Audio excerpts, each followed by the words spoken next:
آیت اللہ العظمیٰ سید محمد صادق حسینی ہیں روحانی کے جو صف اول کے مراجع میں سے تھے، اور قمری اعتبار سے 99 سال کی عمر میں اور شمسی اعتبار سے 96 سال کی ایج میں دنیا سے رخصت ہوئے۔ آیت اللہ العظمیٰ خوئی، آیت اللہ العظمیٰ اصفہانی کمپانی، آیت اللہ العظمیٰ برجردی، آیت اللہ العظمیٰ ابو الحسن اصفہانی، آیت اللہ العظمیٰ شیخ ضیاء الدین عراقی اور آیت اللہ العظمیٰ نائنی کے شاگردوں میں سے، اور کہا جا سکتا ہے کہ اس زمانے کی بڑی منفرد شخصیات میں سے تھے۔ تقریباً 11 سال کی عمر میں درس خارج شروع کیا اور 15-16 سال کی ایج میں بعض جگہ یہ ہے کہ 20 سے کم میں آغا خوئی نے ان کو مجتہد مانا، اور آغا برجردی کے یہ شاگرد تھے، اور اسی زمانے میں یہ کتاب لکھ چکے تھے 41 جلدوں پر فقہ الصادق، اور آغا برجردی نے اپنے درس خارج میں بعض دفعہ ان کی کتاب کا حوالہ، اپنے شاگرد کی کتاب کا حوالہ دیا۔ یہاں پر دو عظمتیں نظر آتی ہیں کہ آغا برجردی کی کہ وہ اپنی اچھی بات کو کوٹ کر رہے ہیں اپنے شاگرد کی کتاب سے، اور دوسری جانب شاگرد کی عظمت نظر آ رہی ہے کہ ان کا قول اتنا اہم تھا کہ آیت اللہ العظمیٰ برجردی جیسے افراد ہستی اور عالم ان کے قول کو نقل کر رہے ہیں۔ تو وہ دنیا سے رخصت ہوئے ایک طویل عمر خدمت اہل بیت علیہم السلام کے بعد۔ ان کے کچھ نظریات بہت ہی منفرد تھے، جن میں سے ایک وہ بالغ اور رشیدہ لڑکی، بالغ تو فزیکلی ہوتی ہے، رشیدہ وہ کہ جو اچھے برے کی تمیز کرتی ہو، تو فرماتے تھے باپ کی اجازت کی شادی میں ضرورت نہیں ہے۔ اسی طرح سے عزاداری میں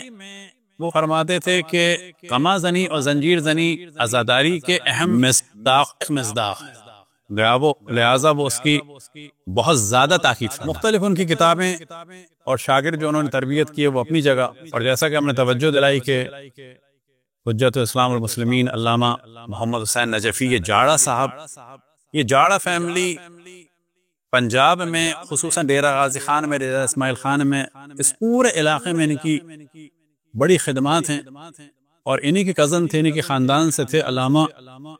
حسین بخش جاڑا صاحب کے، جن کی تفسیر بھی ہے انوار النجف، اور ان حضرات کا اہم ترین کام ہی یہی تھا، خصوصاً ان بزرگوار کا، کہ انہوں نے شاید 60-70 سال جو ہے ایک مدرسہ چلایا، اور انتہائی خاموشی کے ساتھ، اور بالکل ایک تقریباً گمنامی کے عالم۔ اور یہی وہ بزرگان ہیں حقیقتاً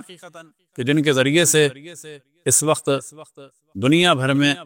مذہب حق اہل بیت علیہم السلام کو پہچانا جا رہا ہے۔ اب ایک موضوع ڈسکس کر کے ہم آگے بڑھتے ہیں۔ اب ایک جانب تو ہم نے ذکر کیا آیت اللہ العظمیٰ سید محمد صادق روحانی کا، اور دوسری جانب ان کا وہ قم میں اور نجف میں بڑے علماء تشیع میں سے ایک ہیں کہ جو عالم حضرات میں سے تھے، یاد رکھیں، یعنی اس وقت جو 4-5 عالم حضرات تھے ان میں سے ایک یہ تھے آیت اللہ العظمیٰ سید صادق حسینی روحانی رضوان اللہ تعالی۔ بظاہر ایسا لگتا ہے کہ وہ بہت بڑے تھے، یہ بہت چھوٹے تھے نا۔ آیت اللہ العظمیٰ برجردی کو کسی نے آ کے بتایا کہ ایک صاحب آئے ہیں، تو آغا برجردی بڑھاپے میں باہر تک آئے ان لینے کے لیے، انہوں نے کہا کہ ہاں بھیجو، پھر اٹھ کے چلنا شروع ہوئے جتنا بھی چل سکے، اور جب وہ جانے لگے تو ان کو دروازے تک چھوڑنے آئے۔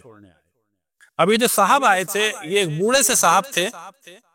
اور ایک دیہات کے پبلک کے اعتبار سے کہا جائے ایک دیہات کے مولوی، اور آغا برجردی کون، ایک مرجع تقلید جہان تشیع اور علی الاطلاق، اس زمانے میں کوئی نہیں تھا، اور یہ ایک دیہات کے مولوی۔ بعد میں کسی نے سوال کیا کہ آپ نے اتنا ان کا احترام کیا کہ اٹھ کے گئے جب وہ آ رہے تھے، پھر دروازے تک چھوڑنے گئے، ایسا کیوں؟ کیونکہ بہت سارے لوگ آتے تھے، ان کے لیے اتنا اہتمام اور احترام کیوں؟ تو انہوں نے فرمایا اس لیے کہ میں اور یہ ساتھ، جس وقت میں نے اپنے لیے یہ تشخیص دیا، یعنی اپنے لیے یہ جانا